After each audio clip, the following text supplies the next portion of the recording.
Welcome back to Phoenix Flavor. My name is Jay Vetter, Executive Chef here at Elon University. Today, I'm actually going to bring you a recipe that's very near and dear to my heart. So growing up, food for me is very personal, and it's about getting families together and having great memories. So around the holidays for me, one of my fondest memories is going to my grandma's house and having potato candy. Now, you say the word potato candy and actually like people are, what? Probably should actually be called sugar candy, but anyway, it was a childhood treat that I grew up with. And probably one of the first recipes I ever called my mother when I started my own family and said, hey Mom, will you share with me the potato candy recipe from Grandma? And of course, as a lot of you may know, there wasn't a recipe really written down. So my mom said the same thing, my grandmother, you just have to know. And you'll know when the dough is right. And you'll know when you have enough of this or that, enough of that. So I started this journey myself to try to make potato candy. And another great memory, my mother comes every year for the holidays, and I've now watched her make potato candy with my daughters and make potato candy with my son. So we'll get started today. Again, potato candy maybe puts you off the name whenever I mention it. A lot of people are like, what are you talking about? But very simple, and it's something fun to do with the family when you have them around. Just start with a russet potato. And I will tell you this, the best advice my mother gave me was a potato will go a long way. So the first time I did it, I cooked, I think, multiple potatoes because I was like, I'm gonna make a bunch of potato candy. Well, it makes a bunch of potato candy. So one medium to small size potato in a pot. You just wanna cook this. There's different ways that I've heard to do it. You can peel the potato raw, cut it up and put it in. I like to leave the skin on it. You just wash it, scrub the skin, and leave it right on there. Now, and I'll tell you why. I think it does protect, with potatoes though, the moisture level in the potatoes are all different depending on the potato, how old the potato is. And once we get into the recipe, I'll explain that a little better. I leave the skin on there. You wanna cook the potato till it's fork tender. Once it's fork tender, just imagine you're making mashed potatoes. And my grandmother used to actually say they would use this with leftover mashed potatoes from dinner the night before. I've never actually done that, so. But it seems like it makes sense to me.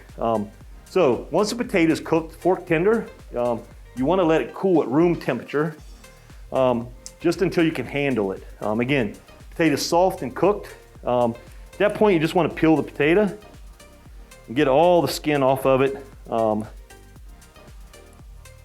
Pretty simple and easy. I have one here already done, just again, speed up the process. Got a peeled potato here, it's soft. Now, at this point, electric mixer comes in really handy. This will make this process go a lot faster. Again, potato's cold. You can handle it room temperature. I've just got a masher here. I'm going to start mashing it. Now, to this potato mixture, you just want to add some butter. A good rule of thumb would be like about half the amount of butter to potato. So I probably have a half a cup of potato here. So I'll start off with some butter. The butter again is softened at room temperature. If you don't want to use butter, you actually don't have to. You could use a little bit of milk if you wanted to, but the butter seems to work with the dough really well. Again, you get that going. I'll use a wooden spoon just to kind of get it, just kind of incorporate. Again, electric mixer will help you out here. I actually just like doing it this way.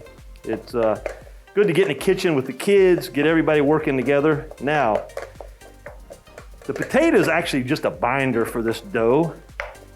And this is where you'll see exactly how much it takes. Add a little bit of vanilla extract, maybe a teaspoon to a tablespoon of extract. Now you'll get into the sugar. We're gonna use powdered sugar. This medium-sized potato will probably take about 6 to 7 cups of sugar. Now, don't start off adding it all. I usually like to go about half of it and start to incorporate it into the dough. Keeping in mind moderations. So you just start to incorporate the potato and the powdered sugar together. Now, before I was talking about cooking the potato with the skin on. Again, the moisture level in potatoes are all different. One thing that I've ran into making this recipe is sometimes this will get really liquidy and it almost feels like the dough breaks on you and it gets really just runny. Just add some more powdered sugar, no big deal, and keep on going. And you'll get it to where you end up with a firm dough. You can see it's starting to come together. Again, if you have an electric mixer, or even your KitchenAid with your dough hook on it, it'll start coming together just like any other dough would. But this way, again, a little bit of a workout for your arms. You can see it's kind of very liquidy right now, so I know I need to add some more sugar. When you went to my grandmother's house around the holidays, potato candy was always on a plate, on the table. And again, as kids, we kind of convinced ourselves that it wasn't bad for you. I mean, the name potato in itself, right? All kinds of cookies you can make around the holidays. Like I said, this one just, for me, brings back a lot of memories. Again, one of the things at Elon Dining we do like to do is share recipes from home. Again, this one's kind of near and personal to me, but on our website, there's actually a section on our website you could actually share recipes from home. So parents, if you got students here at Elon, feel free to go on the website, share a recipe that has meaning to you and your family, or just maybe it's just a kid favorite. And we like to feature them in the dining halls. We're trying to build a database now and roll that out. And actually, Casey will reach out to the students when we pick recipes and actually have them come in here to Mosley Kitchen, in one of our kitchens we have on campus that we have access to. And we'll actually do a recipe test development, work with your student and make the recipe with them and kind of scale it. So obviously in our dining halls, we scale it up to a little bit larger quantities. And then we let them taste it, make sure that it signs off and hits all the marks for them. And then we'll serve it in the dining hall and give you credit for it and tell the story. Just one of those fun things here we like to do. So the dough's starting to come together.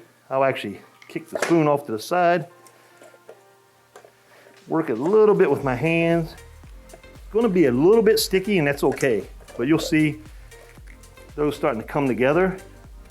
Now, we'll move that off to the side for just 1 second. Now, this part will actually save you a little bit later down the road.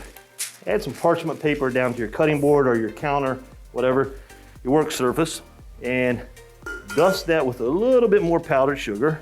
All right, then your trusty rolling pin, do the same with it. Dust it down with a little bit of powdered sugar. Keep it from sticking. And we'll get the dough out here. I usually like to break the dough up in a little bit manageable pieces that you can work with. Put it out here on your work surface. And now you just want to roll this out. You're looking for a rectangle. Think a jelly roll, if you will. Sticking a little bit, so dust it a little bit more. Again, if your dough's too sticky, don't sweat. Just add a little bit more powdered sugar to it and keep on rolling along. I like to get it down to a little under 1/4 inch. And then just kind of square off your edges. Again, you don't have to do this because you're going to slice it in the end. And we got it squared off here. Now, you got your dough out on your here, and next you're going to add your filling, peanut butter.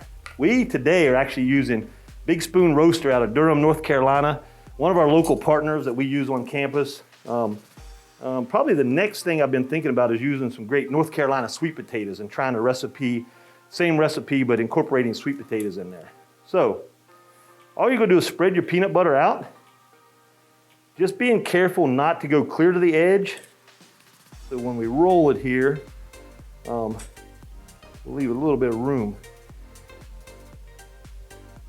So, we have it spread out here. Next part of this is you're just gonna roll it. Just start kind of rolling it up on itself. Just start working it and rolling it. A little sticky, don't worry about it. It's gonna dry out. All right.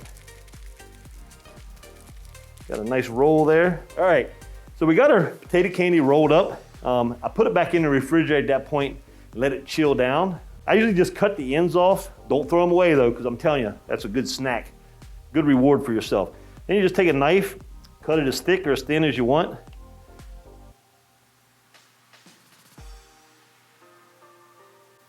And that's really all there is to it. See, you got a nice little pinwheel here.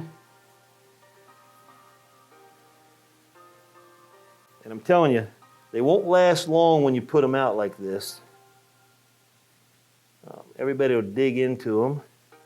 This was actually what we have out here, just to give you an idea of how many you're making.